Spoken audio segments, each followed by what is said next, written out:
श्री बद्रीनाथ धाम और श्री केदारपुरी के इन पवित्र तीर्थों का दर्शन करने का सौभाग्य मुझे प्राप्त हुआ। बद्रीनाथ धाम अपने नवनिर्माण की प्रक्रिया के साथ तेजी के साथ आगे बढ़ रहा है और केदारपुरी हमारे 12 ज्योतिर्लिंगों में से एक पवित्र ज्योतिर्लिंग। पूरा देश और पूरी दुनिया में जहां कहीं भी सनातन धर्मावलंबी रहते हैं, वे सभी बड़ी आस्था के साथ, बड़ी श्रद्धा के साथ इन पवित्र तीर्थों का दर्शन करने के लिए उतावला रहता है। सन 2013 में एक त्रासदी के कारण केदारपुरी एक आपदा की चपेट में लगभग आ चुका था, लेकिन स्थानीय लोगों के आत्मविश्वास, देश के यशस्वी प्रधानमंत्री आदरणीय मोदी जी के दृढ़ संकल्प और उनकी प्रेरणा और मार्गदर्शन में आज उत्तराखंड के हमारे दोनों ये पवित्र तीर्थ धाम एक नई आभा के साथ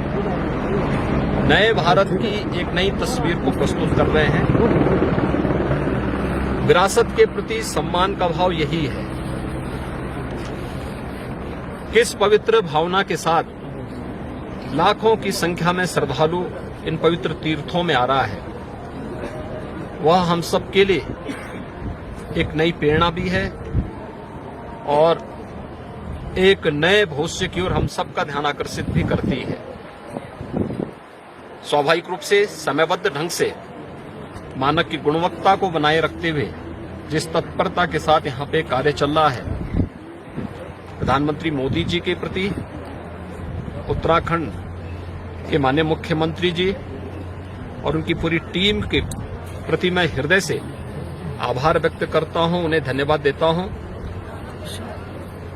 ये श्रद्धा का उमड़ता हुआ जन सैलाब ये नए भारत की नई तस्वीर को प्रस्तुत कर रहा है और सचमुच इसमें दृष्टि भी है, दूरदर्शिता भी है, इसमें पर्यटन भी है और श्रद्धालुजनों की जनास्था का सम्मान का भाव भी है। इन सब को समेटे हुए केदारपुरी का ये नवनिर्माण बहुत अच्छे ढंग से आगे बढ़ रहा है, ये अभिनंदनीय है। भगवान केदारनाथ का, भगवान बद्री विशाल का आशीर्वाद इसी प्रकार से बना रहे, इस दृष्टि से आज मुझे यहाँ आने का सौभाग्य प्राप्त हुआ है और मुझे बहुत आनंद की अनुभूति हुई कि यहाँ पर दोनों पवित्र तीर्थों का दर्शन मुझे यहाँ पर करने और यहाँ के स्थानीय नागरिकों, पुरोहितों, तीर्थ पुरोहितों के साथ साथ व्यवस्था से जुड़े हुए सभी पदाधिकारियों का, जिन भी यहाँ पर आने वाले जितने श्रद्धालु हैं उनके मन में कितना उत्साह है, यात्रा की कोई थकावट नहीं। यही दिखती है कि यह तीर्थ स्थल